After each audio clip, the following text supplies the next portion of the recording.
Well, I'm quite happy too. This is definitely Karula. I saw the wow on her forehead, and also James Richard confirmed that he's spotted some shoulder markings that for him are very obviously hers. She's looking at Rion as though she finds him quite tasty. Anyway, so that is the story, and she's just got up. We'll see what she's going to do now. Who knows?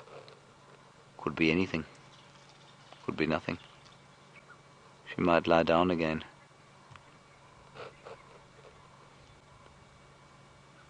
She is our favourite though, isn't she? She can lie down if she wants to. You can hear a Franklin alarm calling, and so can she. That's why she's looking around like that, I think.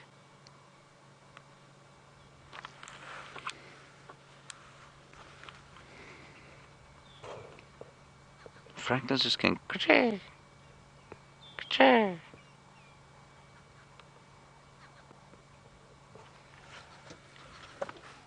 And I wonder if it's not because it can just see her silhouetted against the morning sky there. But you can see how pale she is there, right? I'm not making that up, am I?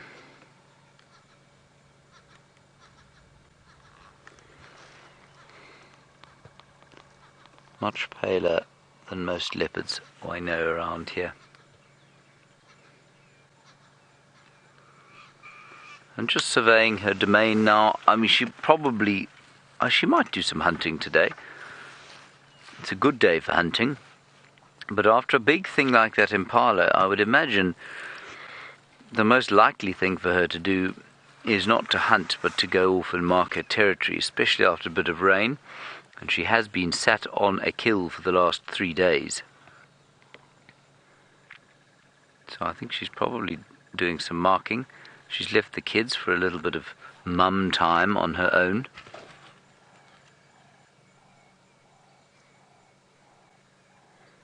She might just decide to lie down and stay there.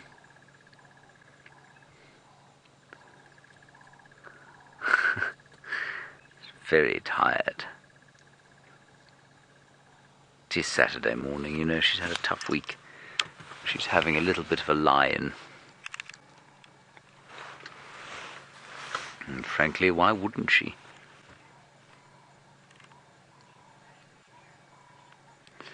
Now remember, #SafariLive is how you get hold of us on the tweet. Otherwise, questions at WildEarthTV.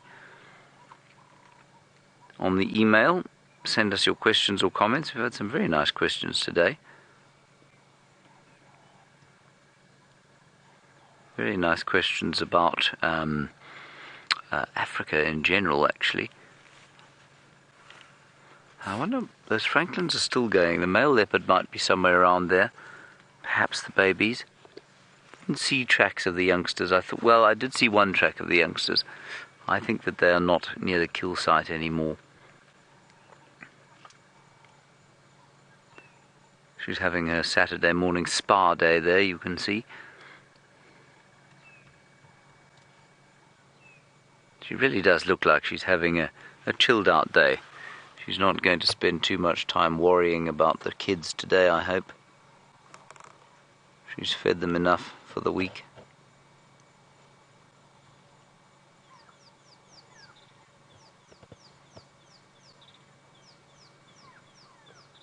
And also in the background you might just be able to hear the call of the grey go-away bird flying overhead. Quack, quack. But otherwise all is peaceful. Thick blanket of cloud. Not much in the way of blindingly hot sun, which is quite nice. Of course it does make the pictures slightly duller. I know they're not quite as bright as when the sun's shining. Not quite as full of colour. And of course, if you were a filmmaker making a documentary, this would be disastrous light to be trying to shoot a leopard in the top of a tree. You'd be hoping for the golden sunlight on her back. And she's perfectly positioned for that, of course. There's just no sun.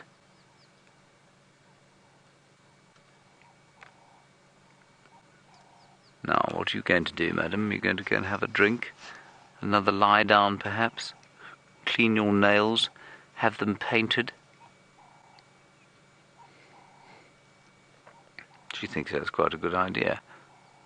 She's just trying to Ooh. Now, she will have full view. If Stef and Herbert come and Craig come out of the bushes where they are now, well, they're probably about, how far would they be? As the crow flies, about, I guess half a mile or so, 600 meters, 800 meters, sorry. I don't think in fact, I don't think she'd see them from here.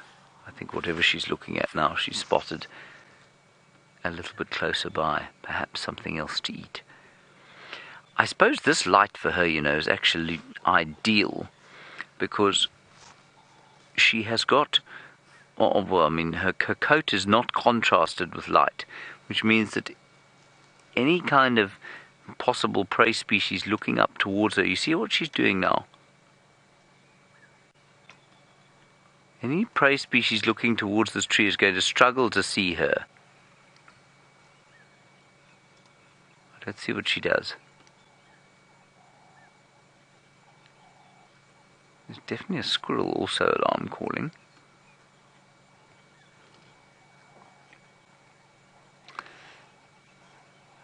No, Courtney, what a nice question. I made mention she's going to jump. Very nice. I made mention of the fact that she is a pale leopard, Courtney, and I then said that Hosana was a little bit golder and that he got that from his father. And because I said that, you said, well, are males generally more colourful, more gold? They're not. Was there a very large stump behind us, Rion? Small stump. Can we get over it? Hold on, everyone. Oh, there we go. Rion, that wasn't the smallest stump in the world. Courtney, it's genetic. It's in the same way that you and I... Good grief. I'm surprised we didn't tear the bottom of the car out. It's totally genetic, like you might be blonde or brunette or redhead, so these leopards might be gold or honey-coloured or, well, they could even be black, I suppose. Okay, I'm going to try and get into a decent position here. While I do that, let's head across to Taylor and find out what her plan is after the lions.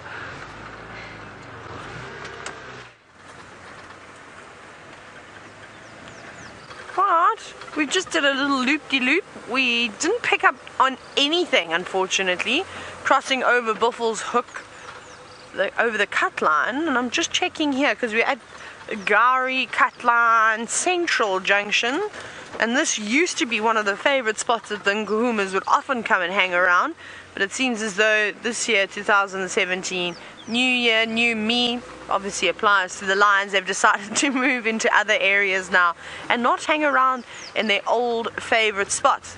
I suspect they'll be back for winter though, because a lot of vegetation along these drainage lines that are between between Mvubu Road all the way down to, of course, what road is it? Hyena Road.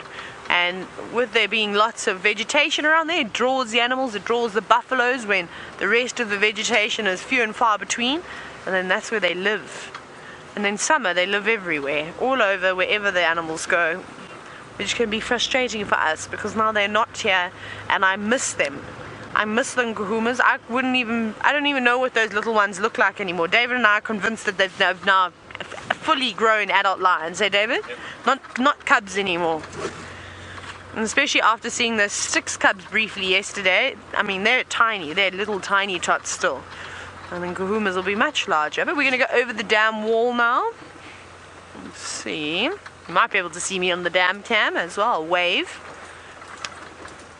Whee! And up we go.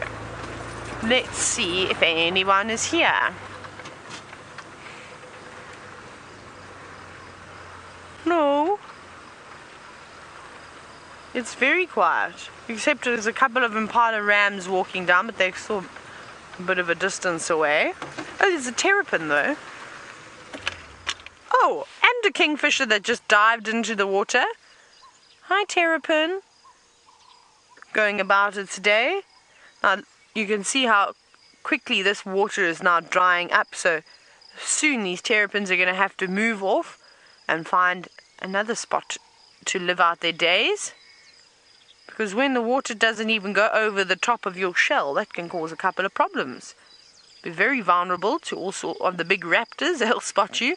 But I wonder if he thinks if he puts his head under the water, he's invisible. Kind of like that old wives' tale of the ostrich putting its head underneath the sand. Oh, there's the kingfisher again. Oh, let's try, David. Are you ready? Are you ready for a challenge? David's ready for a challenge. I'm turning around. I'm watching. And we're going to wait for that woodland kingfisher, that bright blue bird. Yes, he's in that small leadwood. And David now knows, yeah, go straight in there. You've got him to the left a little bit. There we go. There is the beautiful woodland kingfisher. It's not even a leadwood I'm talking about. I meant to say combretum. It's one of the bush willows. I made that up. And he seems to be doing the same thing. Sort of perching up there. And looks like maybe it's having a bath. Are you having a bath? Because it goes down and it flies back to the top and then preens itself. Let's see if he's going to do it again. And this is difficult, hey, David? If you had to rate this of trying to follow the bird to get it splashing in the water, how difficult would you rate this as a shot? I'd say about an 8. 8 out of 10? Yep. That's pretty good. So if you can get something like this, you know that you're spot on. And I've seen David do it many times. So he is very good at this. But let's see. We have to play the patience game. Remember one of Byron's tips. Patience. What was yesterday's tip? What was he talking? Oh, you weren't here, David. He was talking about...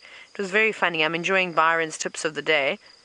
He was mentioning... I think he was talking about respect of the animals, if I'm not mistaken. There it goes. There it goes.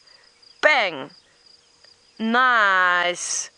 Very nice. Every single time I see that bird and it lands and it opens its wings, I will forever think of a gymnast. You know, sort of doing the end. Oh, and look at the Impala have come down now. These are the Impala rams I was telling you that I saw. The roof, sorry. Doing a couple of leaps and bounds. And these are young boys being chased away or sort of escorted out, I presume, of this big ram's territory. You'll see him now. He's going to pop around past the dam or past this little marshy area. There he is. You can see he's not running for anybody. He's just casually strolling. It actually looks like he's got a little bump on you. Can you see that little welt? Yeah, what's that? Now that could be from a number of different things. It could be from a tick that's caused an irritation. It could be a little cyst. It could be anything really, but something small like that I don't think would cause this animal too much harm. You often see them with all sorts of bumps and injuries, and they're very tough. So he'll be alright. He's just itchy, and off he goes. He's now chasing the young boys. Every time he runs, the young boys start sprinting away from him. And I think he's obviously given the two of them a hiding at some point. And they are young. They're from last year's offspring. So they've still got a lot to learn. They don't have mom to protect them anymore or help them out. And now they're being bossed around. There they go. Off into the distance. Right. Hey, boys. Just trying to go on with your life. It's not too tough for them at this age. Lots of biting insects. But I think let's carry on. It's a pity. No, not yet. There we go. So we're going to keep on going. I think we're probably going to... I heard some guinea fowls alarming down here, so I wouldn't mind just going along twin dams and we'll do a big loop. And we will go back around to hopefully those male lions. But we're going to send you back across to Stef and see, well, I'm not sure what he's got to show you, but I'm sure it'll be something very fun.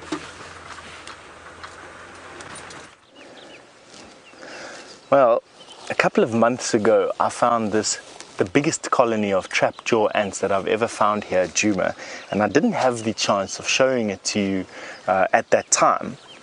But now I'm going to try and show you this sandy pile that we have here has an entrance there, and at the entrance you'll notice from time to time these ants, And these ants that you see here are my favorite ant, the trap-jaw ant. Let's see if we can show you one. Here's one close to my baby finger. Craig, no, of course. They are not that elusive actually, but here's one coming on the branch over here. Let's see if we can show you that very distinctive open-jawed pose. Very difficult task that we've got here for everyone. Just bear with us, I'm sure we'll get it there on that same stick. There you go, trap-jaw ant. There you go. Now, very highly specialized termite hunting ants these. They use those jaws that can snap shut in absolutely milliseconds. One of the fastest mechanical movements on earth, snapping the jaws shut on termites, which stuns them. They then pick up the termites and bring them back to their nests, and they feed the dead termites to their ant babies. Oh, Craig, you're doing a wonderful job there.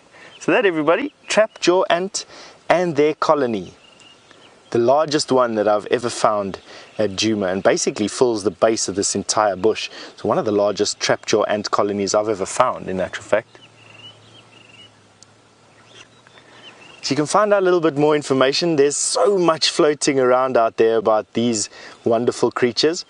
They not only can stun the soldier termites, which as you may have seen on previous shows, are quite formidable with their very sharp, sharp mandibles and well-muscled heads.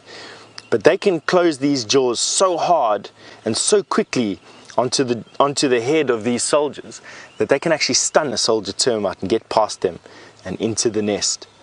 Not only that, but they can actually shoot themselves away from a potential predator as well.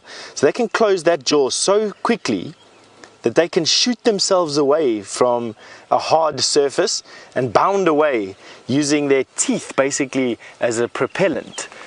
And if they get stuck in a termite trap or an antline trap, by closing their jaws at the bottom of the trap, they can propel themselves out of the antlion's trap. Isn't that amazing?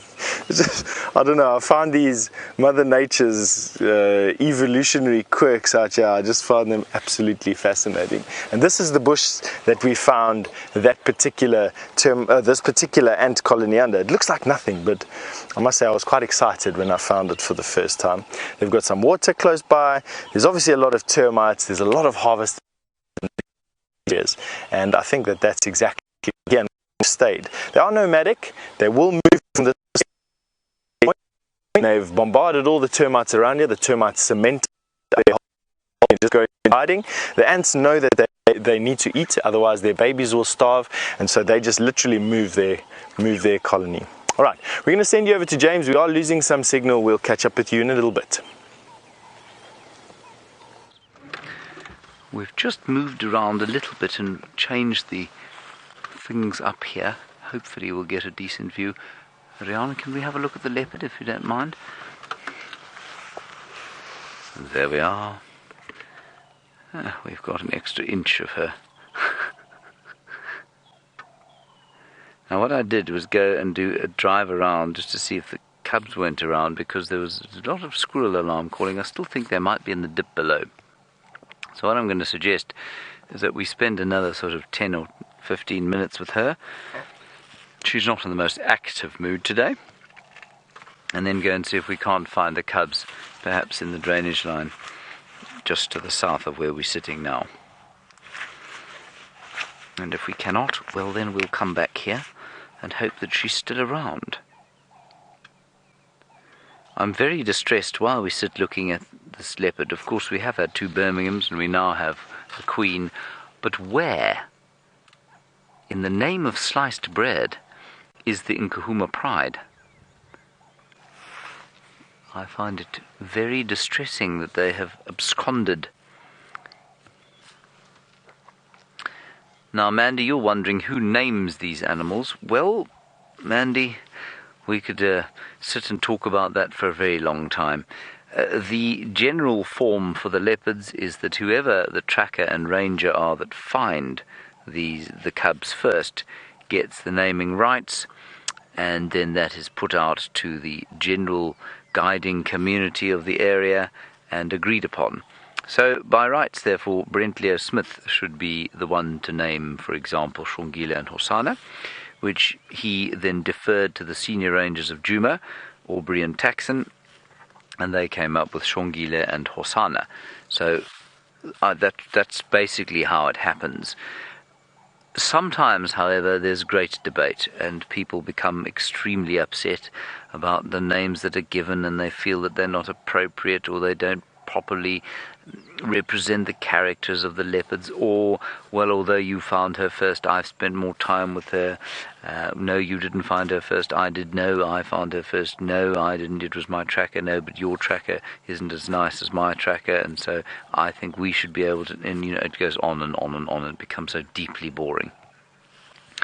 That's basically how these leopards are named.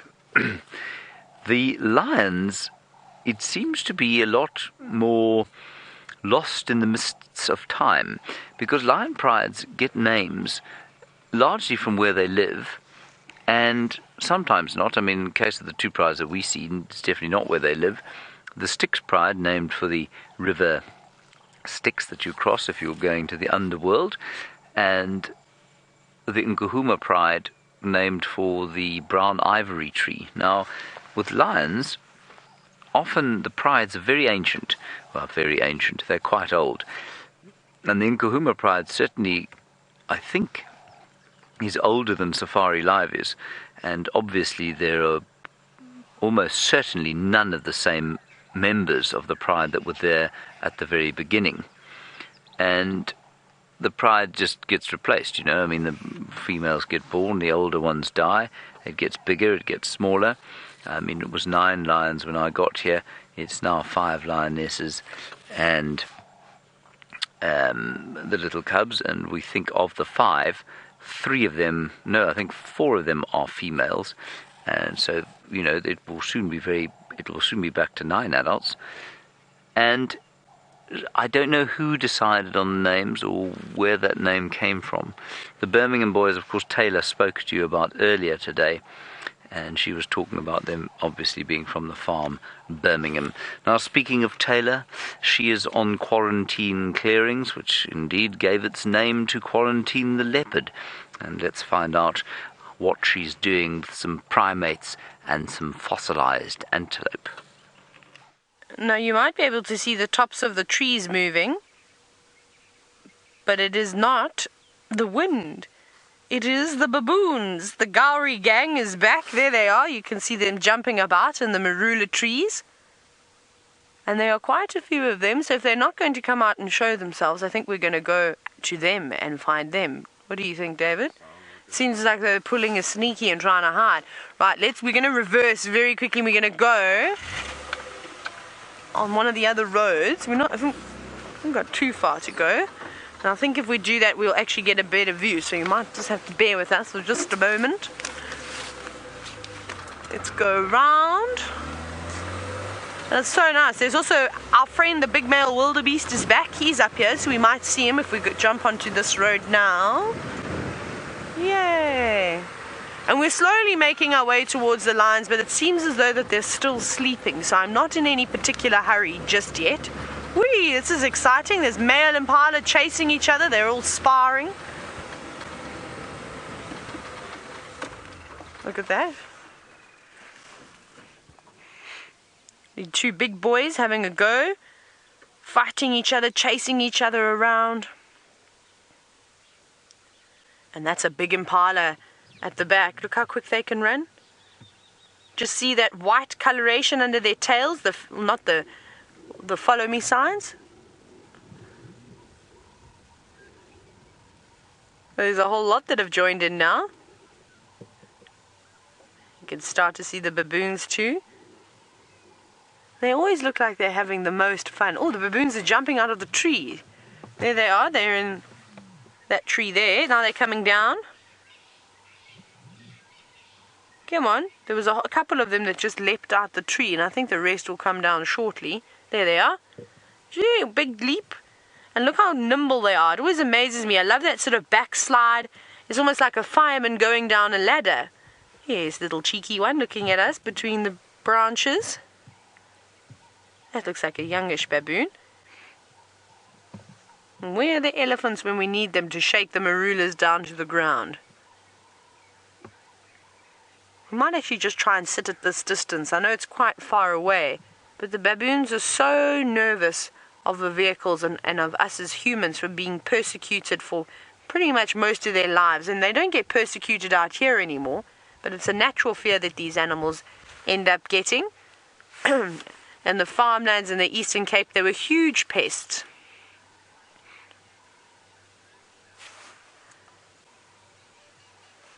Now, David, you're wondering if the impalas will fight over territories or only the females. So David, it's quite interesting. These impala will do a bit of both, I suppose. And I think everybody wants this open area here at quarantine because it's nice and open. A lot of the times the animals come and sleep here. There's lots of grass now, and then of course the big Vuya, whee, that was a big buck and a kick. It almost looked more like a horse or a zebra, the way that he was behaving there, than an impala. And this is a prime spot, so I think you often are going to see conflict here, whether it's with the wildebeest, with the impala, with waterbuck. So they'll do both. They'll fight when they find a group of females, because you might find some younger males actually following the herds of the females, very much like what an elephant would do. However, there's a baboon. But the other impala might be that females will walk into a male's territory and they stay there, and then, well, the dominant ram has got to chase away the younger subordinate ones that have decided to follow the females and chase them off. Let's go up a little bit further. Let's see, maybe these baboons are going to be kind to us today.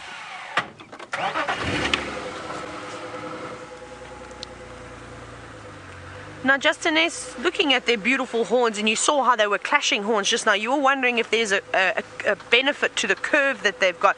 Definitely.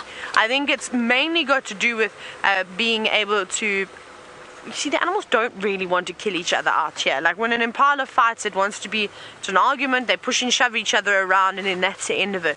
I don't think that they want it to end in death, because if a fight becomes that rough, they run the risk of being injured themselves, and they don't want that. So that curve, I think, just helps hook the horns and holds it nice and tight. Hey, babies. I'm going to go a little bit further forward here.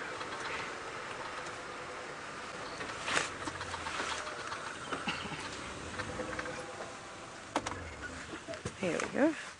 Just trying to line up. It's always hard to position with the roof. But you can see straight away the baboons now, well, they're actually not running away. They seem to be quite comfortable, munching on marulas. And that's always funny. They don't pull faces like me when I eat a sour one. They're normally quite happy. But not really eating much of it. Did you see that? Ripping it open, pulling the seed out, popping it into their mouth, spitting it, leaving in the nuts for the squirrels. They do that so easily.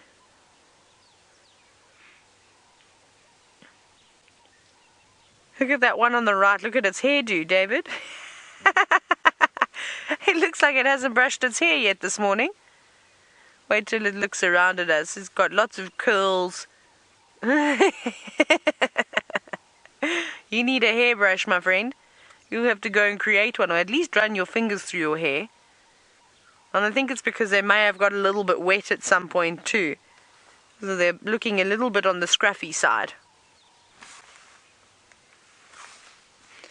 And he's just sitting there, but that's a beautiful big male, isn't he beautiful?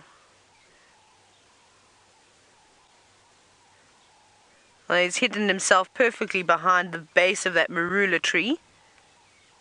I think we're going to spend a little bit more time with these baboons and see what they get up to. It's quite nice that they have settled down, but before the butterfly that Stef has found you flies away, let's go across to him. Just have a look at this beauty that we have found hiding in the grass for all of us this morning. It is a citrus swallowtail, the largest butterfly that we get here, although not the largest swallowtail. I happened to learn a new butterfly with my son on top of Maripskop on Thursday. You get the emperor swallowtail, which is almost the same, just a little bit bigger, and the tail streamers are a little bit bigger than this one. So this is the citrus swallowtail, the largest butterfly that we get at Djuma, and not too far away, probably about 6 miles away from the mountains where all those other butterflies occur. Now what's happening here is this particular butterfly needs to warm up.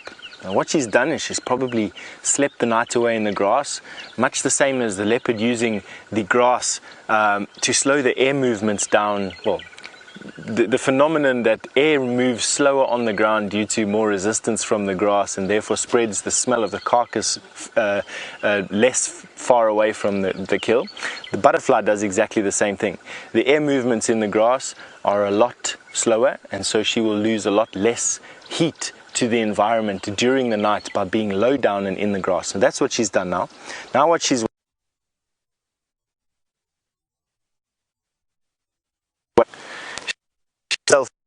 she's landed over there.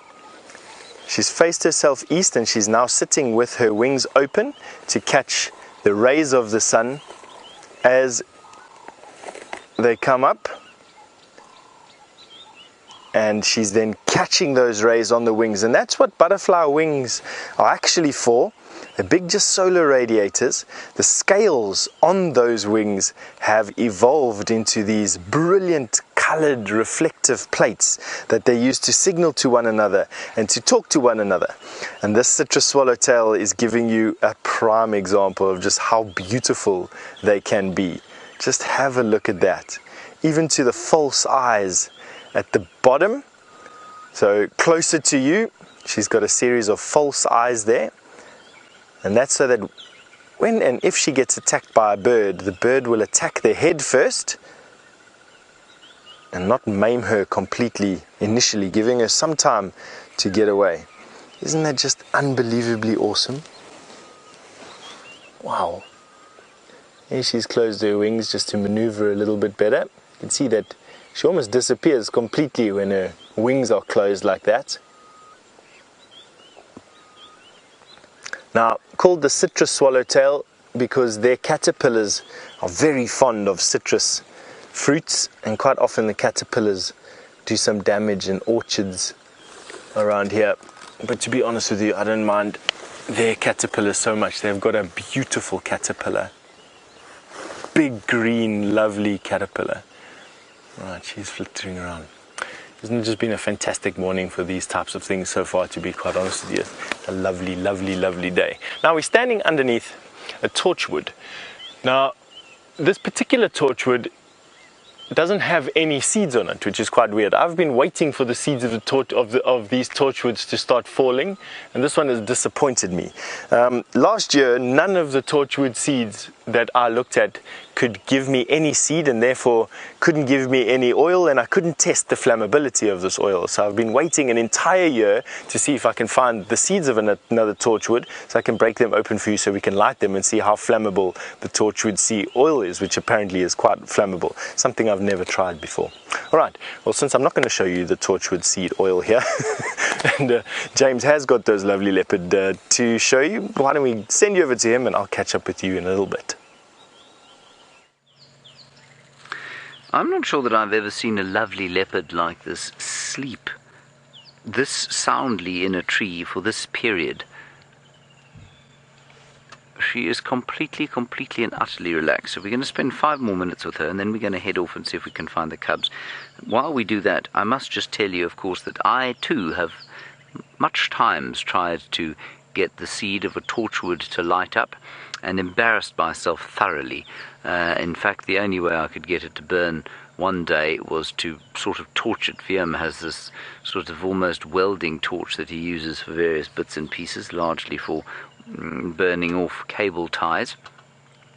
And I managed to get one to burn using that, but I mean, that thing could get asbestos to catch fire. So I just don't know where this flammable oil thing from the torchwood comes from. I've yet to manage to make one sort of explode into flames.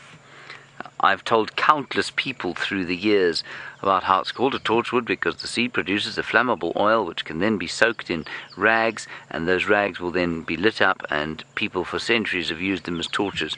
Well, I can say to you now, those people spend a very long time trying to get the oil out of the seeds. Perhaps it was another species of balanites. Karula, not in a balanites tree. She'd have a Well, she'd have a number of holes in her if she was trying to lie in a Balanites tree. She was lying in the thornless and easily climbable marula. And she is so fast asleep. Now, I've been doing some reading. I have not been sitting here idle while you've been away. And quite interestingly, I was reading about the taxonomy of leopards. And you know that the leopard, the lion, the tiger, the jaguar, and the snow leopard and the clouded leopard have a common ancestor that died out somewhere around 6.37 million years ago. So that is your useless fact of the day. And there is still a huge amount of debate as to whether the snow leopard and clouded leopard actually belong in the genus that this leopard does. This leopard belongs, of course, to the genus Panthera, which includes the lions and the tigers and the jaguars. And for some scientists, it also includes the snow leopard, but for others, not. And if you don't know what a snow leopard is, get thee to a either online store or a DVD store. People still use DVDs. Hie thee there and buy the Planet Earth series number 2, and you will see some snow leopard footage that will absolutely blow your mind. I think it's in the 2nd episode, Mountains. Kazra, you were asking the difference between a leopard and a jaguar. Well, superficially, a leopard and a jaguar look relatively similar.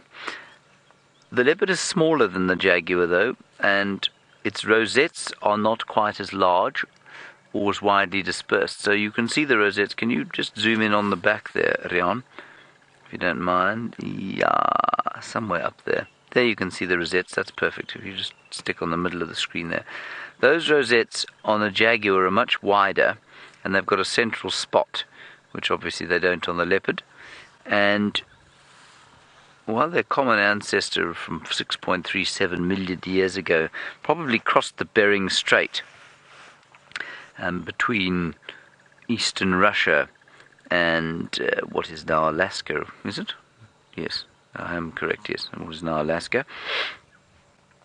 Referred to as panthers when they are black. And I mean, you know, their strategy for living is very similar. It's an example of what we would call, I suppose, convergent or convergent, I'm forgetting which it is, evolution, where two animals have evolved the same strategy, but they're in totally different parts of the world. Although I imagine their common ancestor probably had spots in much the same way. But I mean, the jungles of the Amazon are a very long way from the bushveld of South Africa, and how they've managed to kind of develop the same strategy in those areas is very interesting. That does not look comfortable, but Karula will manage. Right, that's a very nice discussion. I think if nobody has any objections, we're going to move on from here and just pop down into the drainage system and see if we can't find the babies.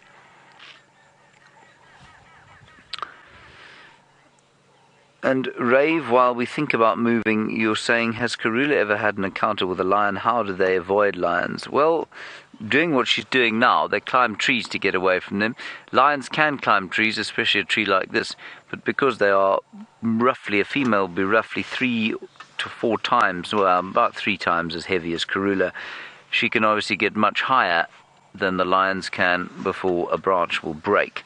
Now, has she ever had an encounter with lions? Yes, I believe she has. I haven't seen her have an encounter with lions, but I had a wonderful chat with Herbie yesterday about a leopard that we both knew called the Clara female. And she lived at Nyala, and I think she was 14. And she was very much like Karula in that she was extremely tolerant of human beings on foot. And tracking her was just wonderful, and you'd see her and she'd kind of just look at you from a bush and then carry on doing what she was doing. And Karula, if you find her on foot, she's not quite as confiding, but she's very much unintimidated by people on foot. The Clara female, was killed by lions, and Herbert says that, because I wasn't there at the time, Herbie was still at Nyala when she was killed by the lions. And he said she put up a hell of a fight because those lions were torn. Their faces were ripped to shreds. But unfortunately she did succumb.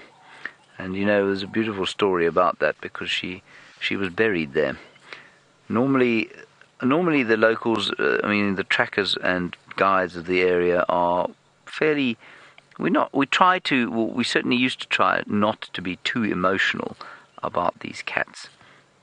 But the Clara female had touched so many hearts that she was given the sort of honour, I suppose, of a burial rather than being left for the hyenas. Isn't that quite nice? Anyway, Karula still many years left in her, and hopefully she will avoid all the lions, especially the ones that Taylor is going to tell you about now.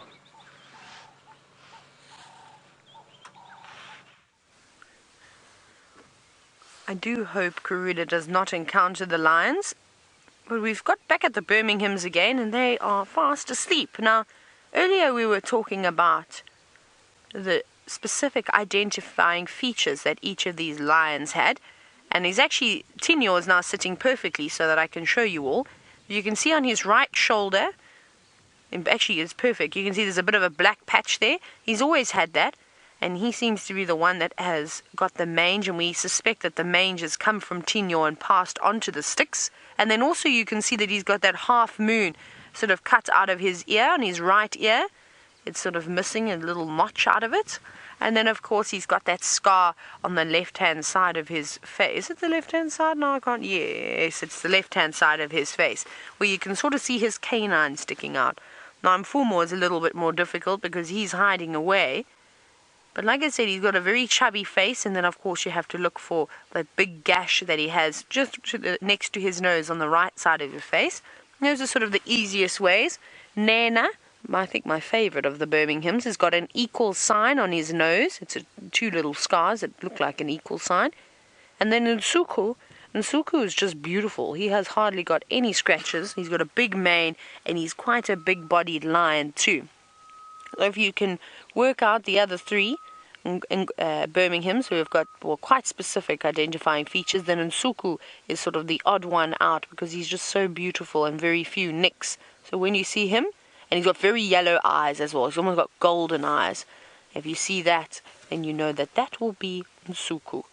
But it's very difficult, of course, when you are learning about these lions, and it's something that takes a while, and you need to spend as much time as you can so that you are able to identify them a little bit quicker. Like, look at me this morning.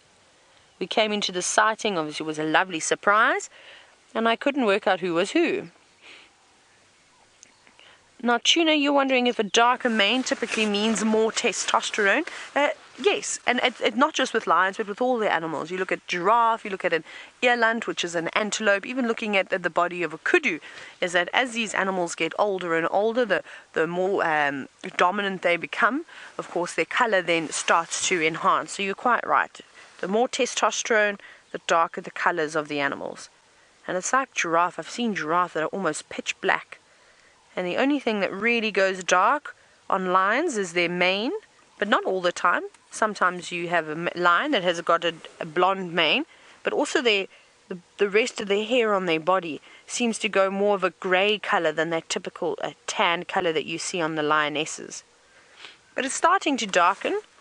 Tinyo's actually got a very nice mane. And I think maybe he's slightly even older than Mfumo, because Mfumo's mane doesn't seem to look as dark as Tinyo's.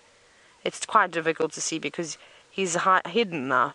It's sort of just on his chest that it seems to be dark.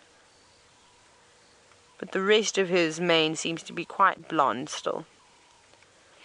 And Tinyo's now grooming himself. I don't think he's really going to go anywhere. I think he's just catching up on some maintenance.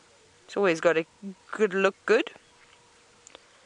And especially if they have been out on a territorial patrol over the last 24 hours, the last thing that they would have done was brush their hair.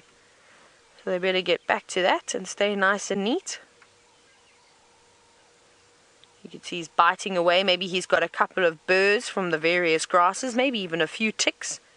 So he'll try and pull them out with his teeth. And of course that tongue that's almost like sandpaper, that sometimes does the job and gets rid of those burrs too. Got big teeth though, hey David? Very, very, very big teeth. And that's something I've always wanted to feel, is I've always wanted to touch a lion's tongue so that I could feel how rough it is, because the way that people have described it to me, they describe it as sandpaper. But of course, you know, it's always nice to know for yourself what it must feel like. And also, I've always wanted to know what it feels like to touch an elephant's skin. Now, Justin, speaking about their manes, and thank you for all the questions that you've been sending in this morning. You're wondering if a lion's mane is soft to the touch or coarse. I can tell you right now that you would not be able to run your fingers through his mane. You'd stick them in and they would get stuck there.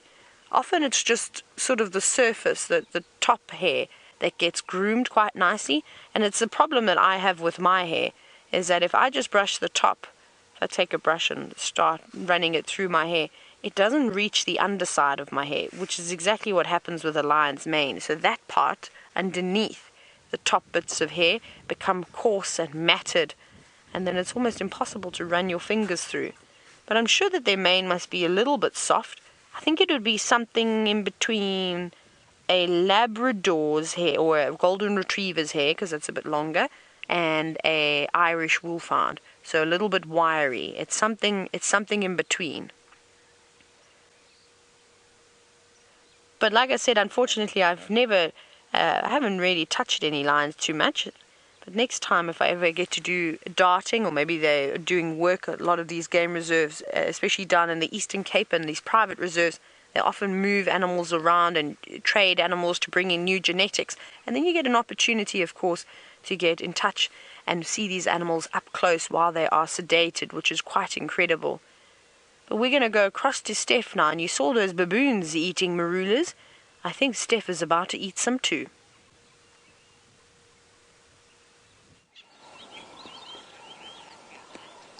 Well, not too far wrong, Taylor. Thank you very much. This is a pile of elephant dung, and in it is just peppered with marulas. As you can see, those are the marulas, or the old marulas, are the ones that you are looking at over there, all the balls that you're seeing amongst the bolus and the grass. Now, because elephants spend hours picking up these things, it makes collecting marulas and marula seeds and marula pips quite easy. And you just go and find piles of elephant dung, and then you can come and get yourself some marulas. Now, yes, you can technically eat a marula that comes out of an elephant's bottom that hasn't been broken, if the skin hasn't been broken, but to be honest with you, that's not really what I'm going to do today. I don't feel hungry enough to do that. But what we can do is collect the seeds. Now, the ones that have been exposed to the elements the longest have had the most insect action on them, and so you get these ones that are lying around that have got no more fruit on them. And that's because the insects have eaten, the ants have eaten all the fruit off, and has just left this very hard, woody seed behind. And inside there is, well, the nut, and inside there is a seed, and these seeds are delicious to eat. So we're going to take some of these elephant marulas from the elephant dung. I have picked myself some lantana, and the reason why I've done that, well, this is lantana rugosa, the indigenous lantana that we have here. It has a wonderful perfume, and you know, when you're digging around inside elephant dung, it's always a good thing to, you don't have to do it as rough as what it is. So I like to fragrance my elephant dung with a bit of bush herbs, and I'm just rubbing the seeds in my hands so that my hands don't smell like elephant dung. It just makes the whole process of getting the seeds out a little bit easier. Alright, so you go and find yourself a stump, very much like this. I've finished rubbing my seeds with my lantana, which has imparted not a fantastic smell to them, but at least better than it was when it came out, the elephant dung. Now the next trick is to find yourself a suitable hammer for your anvil. Let's use this one. Alright, I think this is going to work. Place your seeds on the stump, like that, and then hammer them. Now, the trick here is to try and do it without them shooting off into the bush. So, and if your hammer has worked well enough, you'll be able to crack the seed open. You don't want to hit it too hard, because then you shoot too much wood into the whole thing. There we go.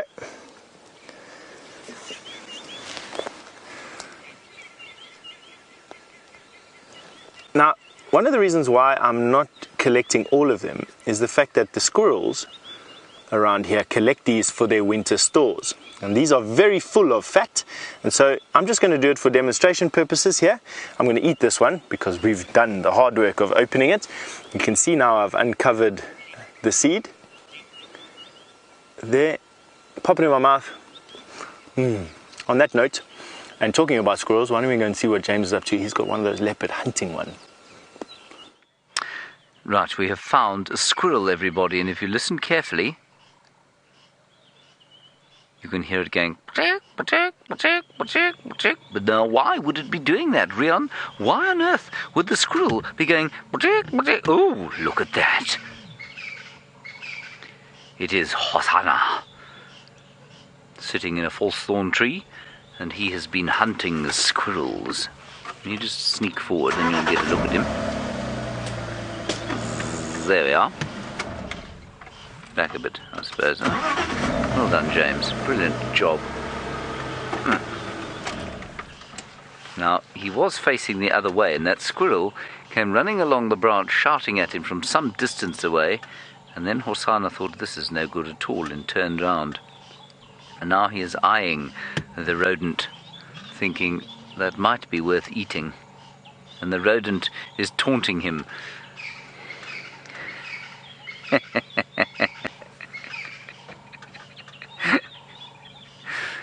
Now, as nimble as a leopard is, I'm afraid it cannot compare with the squirrel in a tree.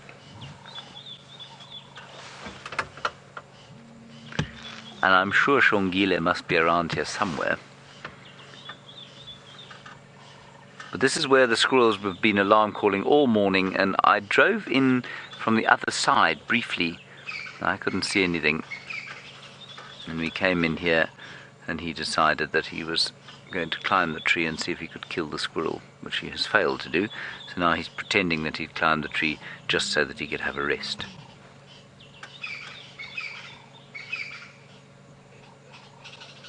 Oh, I think there's another one just above him.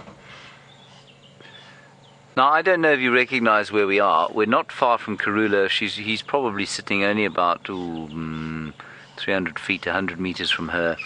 I'm sure she's around here, but one of the very best sightings that I've had of Karula and these two youngsters was when Karula killed a baby Nyala, not too far from here, in fact directly underneath where Hosana is sitting now. And we spent the most wonderful afternoon with her and the two little ones when they were probably only about 3 months old. And this greedy guts here ate a huge amount of that Nyala, despite the fact that he was still suckling at the time. And we spent all afternoon watching them feeding and playing, and their mum patiently looking after them. Kevin, you're wondering if Karula's still feeding them. Absolutely, she's still feeding them, not with milk though. So they weaned at around 6 months old, and in fact they weaned much earlier than that. They weaned just after 3 months, and they've been eating meat since then, but she is still responsible for feeding them. We know that he has killed, this chap, at least a rock monitor, a duiker, and a squirrel. He's killed those 3 things that we're aware of, which means he's probably killed much more than that, and no doubt Shongile has done the same. So although they will definitely eat what Mum provides, they are making kills for themselves, which is completely normal. So they'll start killing long before they need to support themselves completely. But I suspect that were you to put this leopard into an area, a wild area, where he wasn't going to be threatened by other predators like lions and other male leopards, he would survive fine. He would have the requisite skills to survive on his own. And likewise his sister, in fact his sister even more so. But the reason they need to stick around Mum at the moment is because they're just not quite experienced enough yet to navigate the world of other predators in an area like this. The squirrel is deeply irked, very irritated by the fact that there is a leopard in its tree and it's going to clean its tail. I actually don't think that's the one that's alarm calling at the moment. There'll be a few of them in the tree, and there's one sitting not too far from Hosana.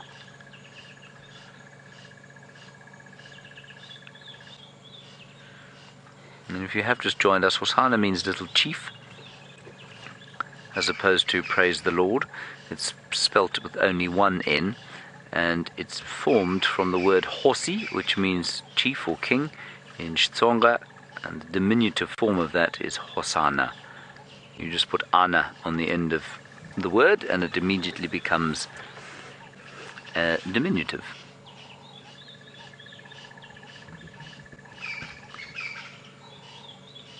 I'm trying to think of another example for you.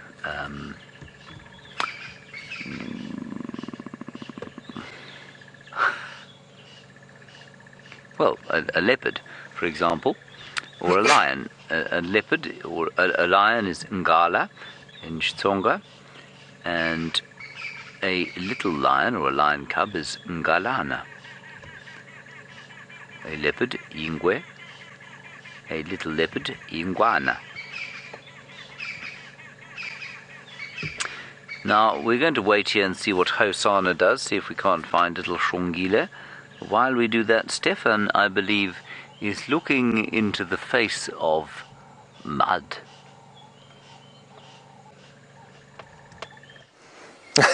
Thanks, James. I actually came to this mud wallow because I wanted to wash my hands after playing around in that elephant dung and eating our seeds, which are quite nice, by the way.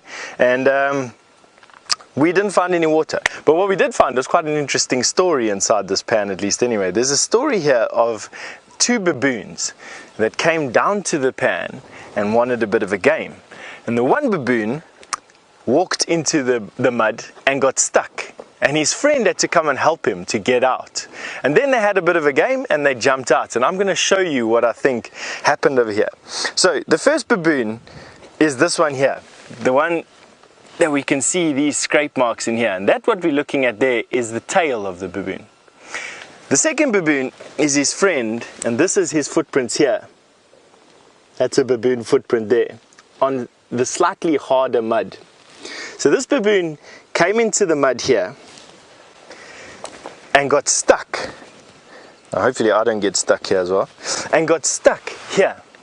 And you can actually see where the mud has been pushed out. Then that baboon, the one, his friend, came and helped him get out because the tracks merge into that mess over there, which is where these two baboons were pulling at one another. And then from here, the tracks together walk out to about here, and from here they jump across the water to there. Isn't that just an interesting tale that's told in the mud here? Very, very cool for me to see. So one baboon got stuck here. His friend came and helped him. They got out, walked to here, and jumped across and climbed out on the other side. Interesting, hey? Very, very cool story. All right, so on that note, and because there's no water, I'm going to go and look for some more to wash my hands off. And Taylor has bumped into something extraordinary at the moment. Enjoy.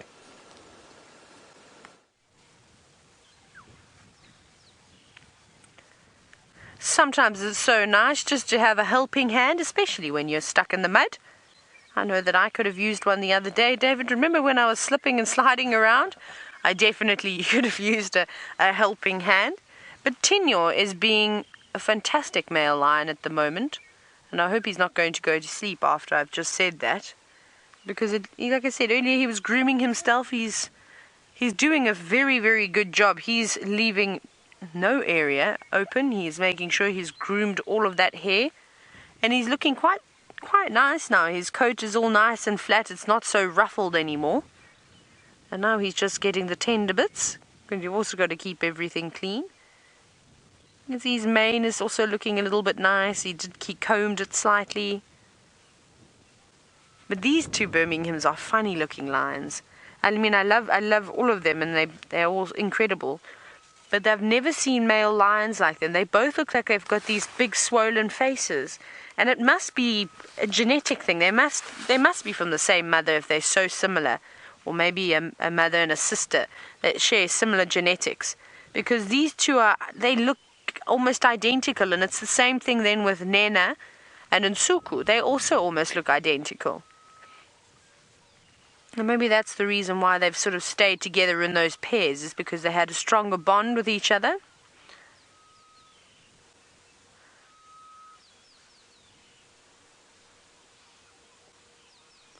Now, Shamrock, you're wondering if we would refer to a lion's mane as fur or hair.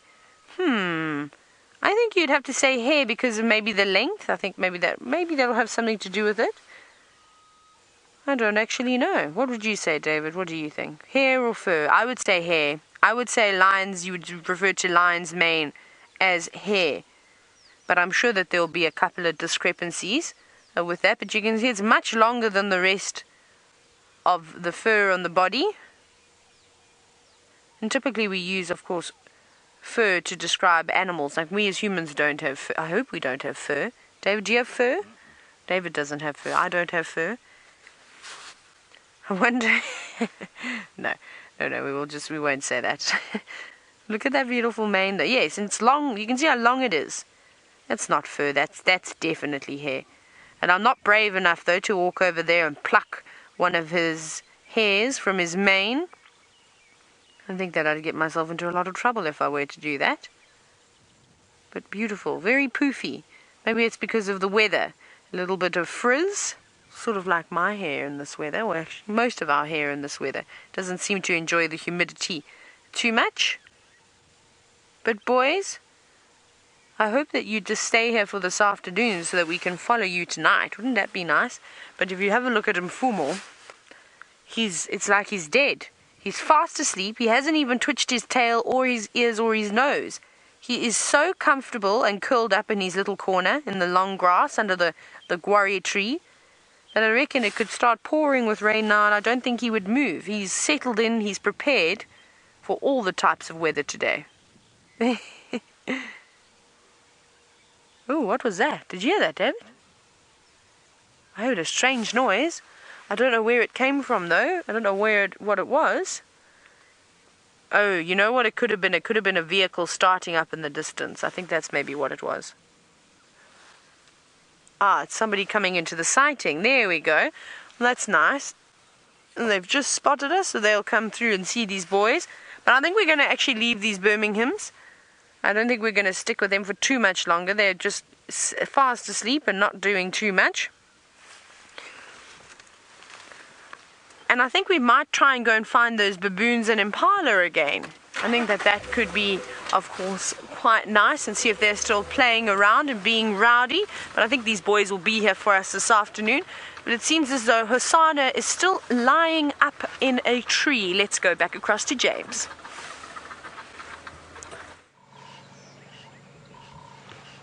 It's getting a little bit tiring watching all these leopards sleep. I have to confess that my eyes closed there. And then as I came live, I had myself a very large yawn. It seems a very soporific sort of a day, really, and Hosana has not moved at all, except to look up every so often at the squirrel that is still shouting at him. Now we're going to sit here another 5 minutes, and then we're going to go round to the other side, see if we can't perhaps see Shongile, and then we will leave the leopards until this afternoon's drive. That sound right, Hosana? You think that's okay, do you? In fact, let's do that while we live. Come with me, everybody. Remember, any questions? We'd love to hear from you. #SafariLive questions at WildEarthTV. #SafariLive on the tweet. Questions at WildEarthTV. Now, we're just going to look here over the edge and make sure his sister isn't lying down in the sand. She could easily be. Shongis? Hosana's looking at me, but you're not going to see him, I'm afraid, through the roof. The roof, in hindsight, was, I suppose, unnecessary today, but we didn't know that when we came out. And you know, hindsight is the perfect science, and when we have TV coming up, we can't really afford to take chances. Especially as it's the weekend and we'll never get anyone to come and fix anything.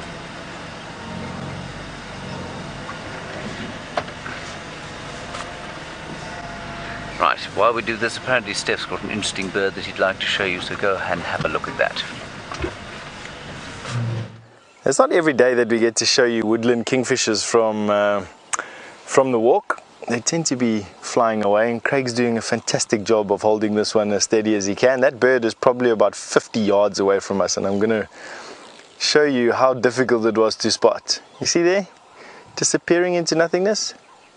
That is basically how we do birding on the bushwalk, from miles away. It was nice to see them, to be honest with you. Come, let's see if we can get a little bit closer. The Woodlands kingfishers are quite funny for me in that excuse me, I've just got I was just a bit distracted there.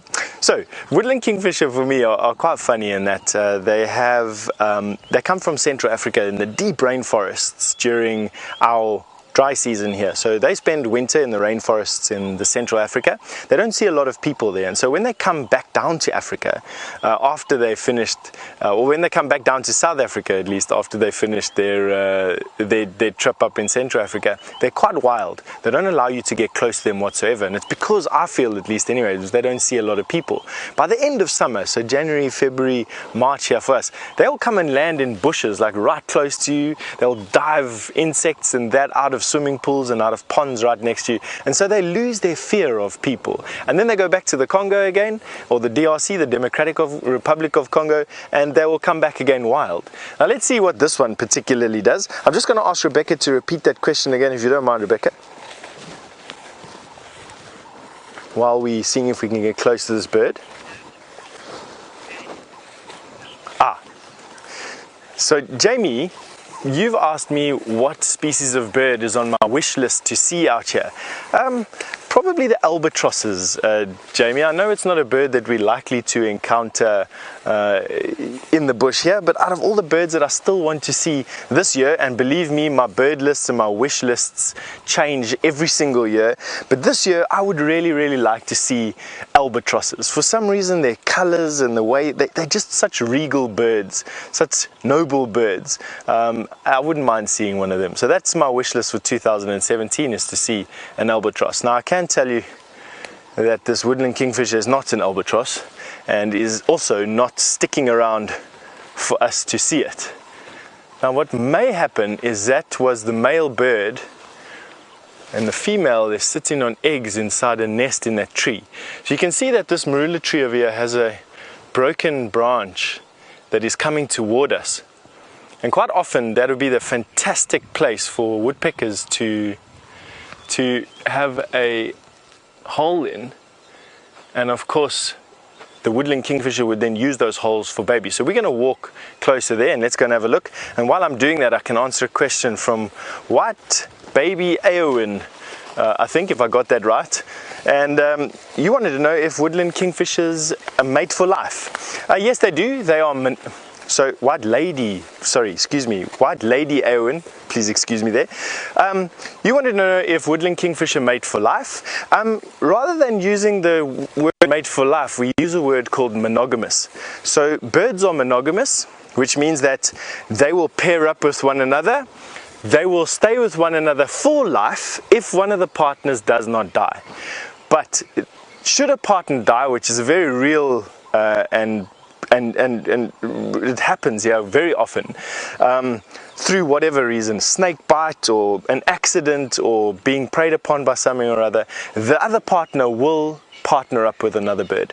So they're monogamous as opposed to gregarious, and woodland kingfisher are definitely monogamous. So what I'm expecting to find here is evidence of a hole, which I'm not, which is a bit of a pity, but the tree has at least given me a consolation prize in a ripe marula, which I'm going to definitely eat.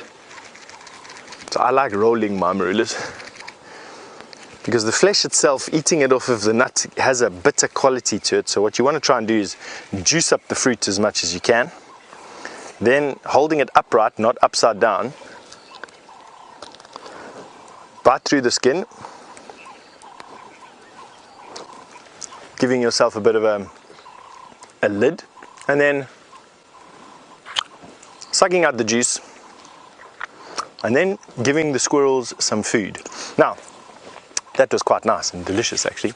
And on that point, why don't we go and see what Taylor's up to? We'll catch up with you in a little bit.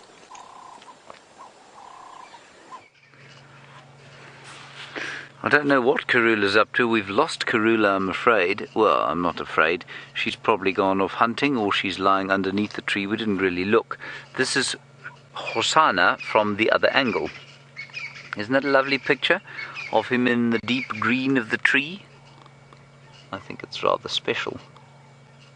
Myself. That might just be me there. I think it's quite a nice shot.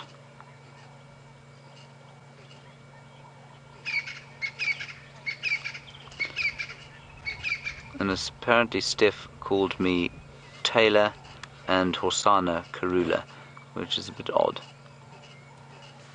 Anyway, we'll forgive him this once.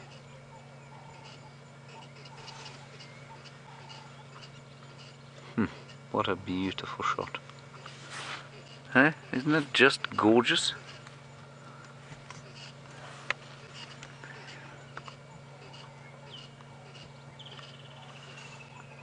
Now, why don't we try and do just a little bit of a turn up towards the front, then back again. Oh, that's just lovely. And the colour is so special. You see how much golder he is than his mum. I just want to look on this termite mound here to see if Shongalai is not around, and then we're going to come back there straight away. And it's starting to spit a little bit of rain, certainly nothing dire. No, I don't see any Shongalai here. I mean, I'm not looking particularly hard, but I want another view of Hosana from the other angle. There are leopards awash in this area. And there seem to be some more people now, thankfully, on Biffle's Hook, which means that the Nkuhumas have a better chance of being found.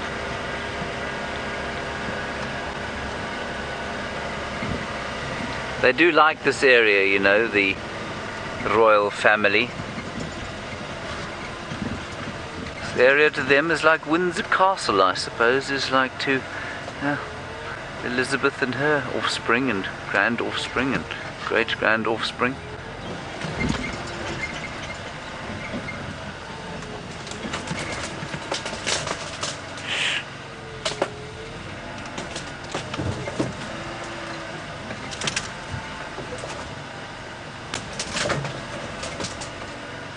Can you put the camera on there just so that we can make sure I'm getting an actual picture of the leopard?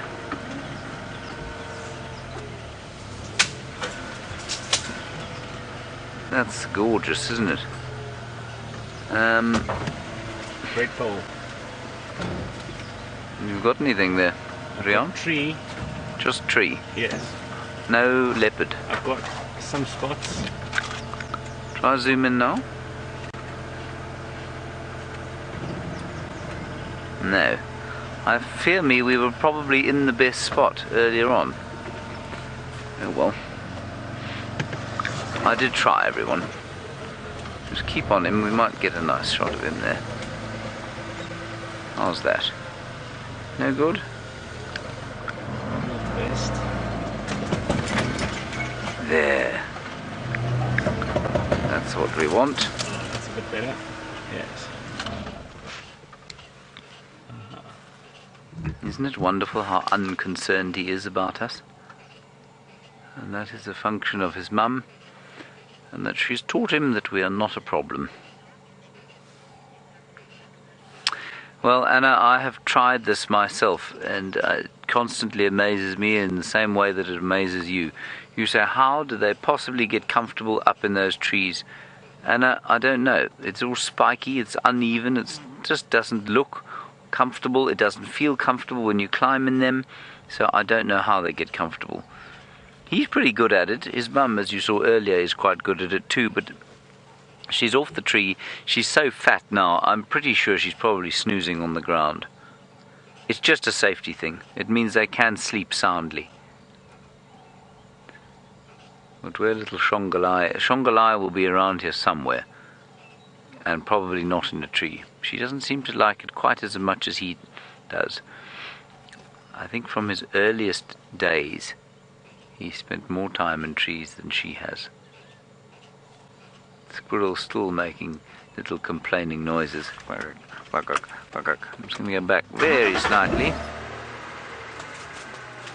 And there we go.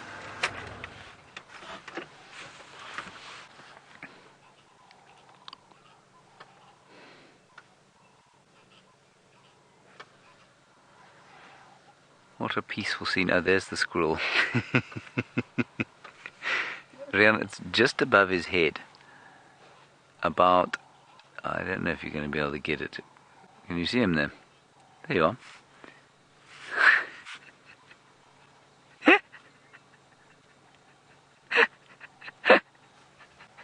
I don't know why I find that so thoroughly amusing. Don't know if you can hear it going.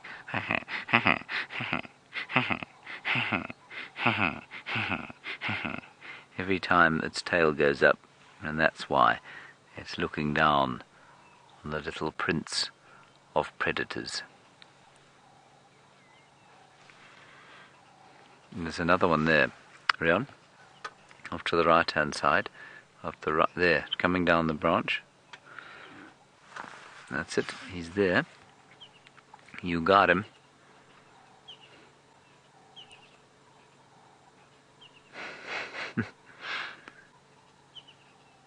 Look at the little eyes through the branches of this, what is called a false thorn tree in Albizia.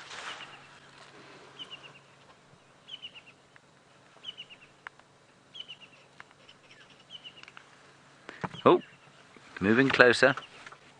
Scuttling along very close now, taking chances. And Hosana is awake and watching. He hasn't moved, but he's looking. And well, these squirrels might be alarming, because a leopard, not, as I say, quite as agile as a squirrel in a tree, but you don't take chances around them, because they're not afraid to take risks. Young males like this are not afraid to take risks up in the top of trees.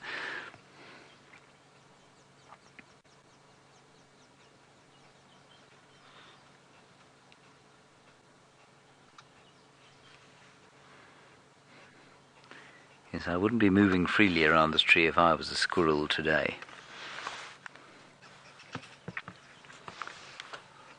Even more irritation now being shown. What if the other one's not trying to get to this one?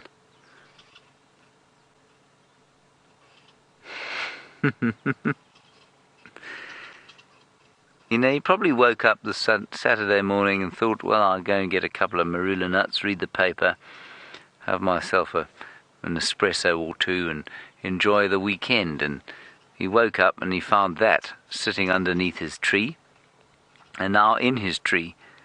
And his weekend of relaxation has turned to sort of battling off the nastiness that is in his tree. Cindy, you're wondering if all squirrels alarm call or if it's a function of living in the wild. I suspect you'll find that all squirrels alarm call. All squirrels will have predators in various parts of their range, so the European squirrels will be eaten, I imagine, by stoats maybe, owls, birds of prey, possibly, I don't think you get many wild cats there, but weasels and that sort of thing. So they will have some form of system to warn each other of impending danger.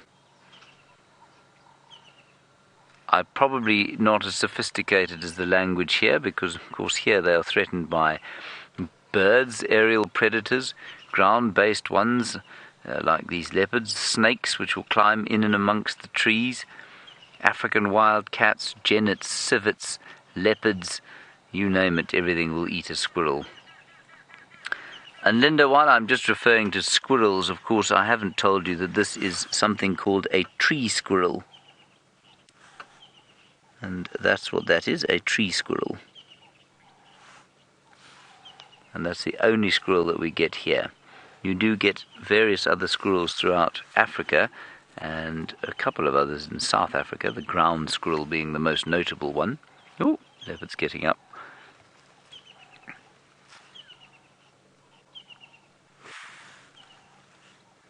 But in this area, the tree squirrel is the only one that we have.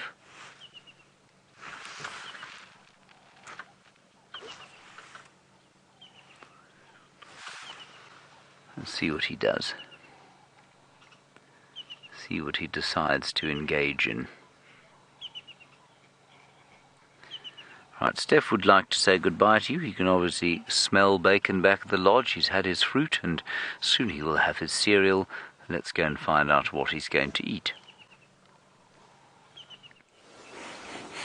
Not that I can detect on the wind, but it's because we're quite far away from the lodge at the moment, to be honest with you. But it has come for that time of the day where we say goodbye, and thank you very much for joining us on the bushwalk. We'll definitely catch you again over the next couple of days, so see you soon and all the best. Off to Taylor you go. We made espresso cups. I'll show my repositioning. It's rubbish now. Yes, it's us again. We are here with all the Impala. They've moved away from quarantine though, and they're all sitting just over here. Hey David, let me try and level us out there because I was being a bit sneaky. You may see a bit of a fence too. This is one of the many accommodations that we have in this area. It isn't a lodge, it's the owner's house. Isn't that quite nice? They've got a beautiful spot out here in the bush as well, and Impala on their doorstep. But I love it when they sit in this long grass. I think it is absolutely beautiful. And there you can see a sesame plant, a wild sesame that was also just poking up. And you'll see a lot of that growing around in this area.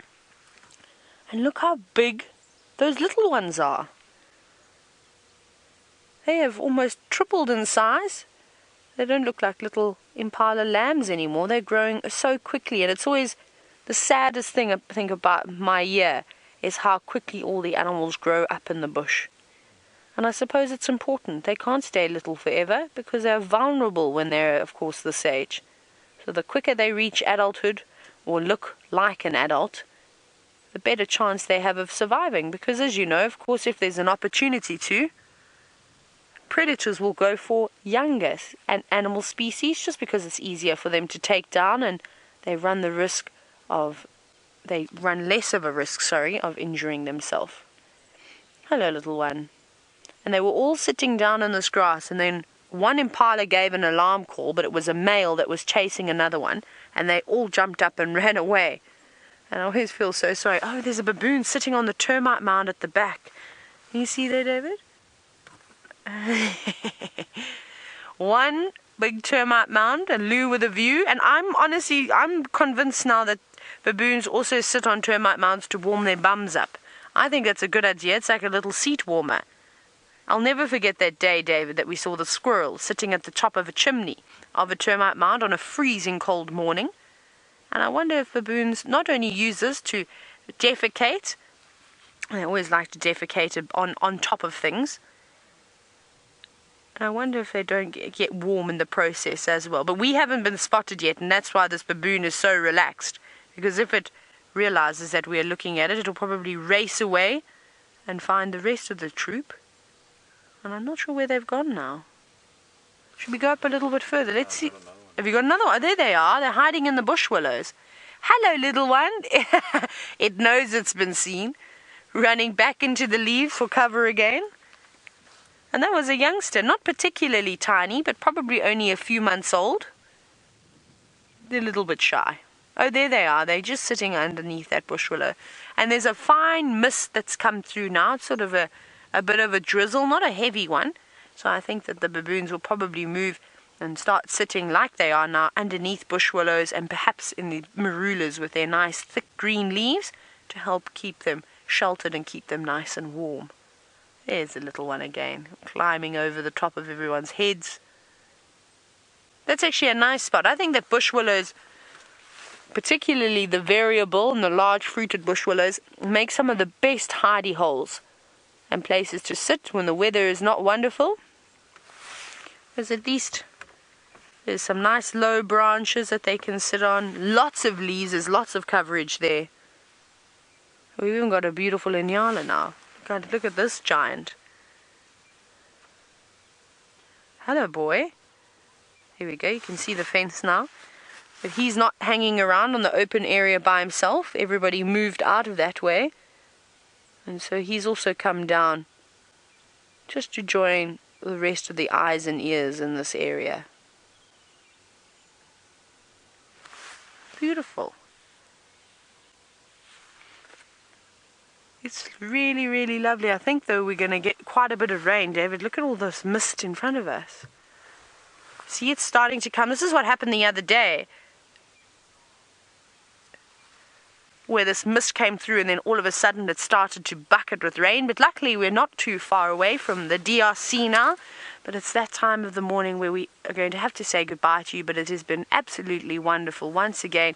And myself and David will see you again for the sunset safari. But let's go back across to James and Hosana.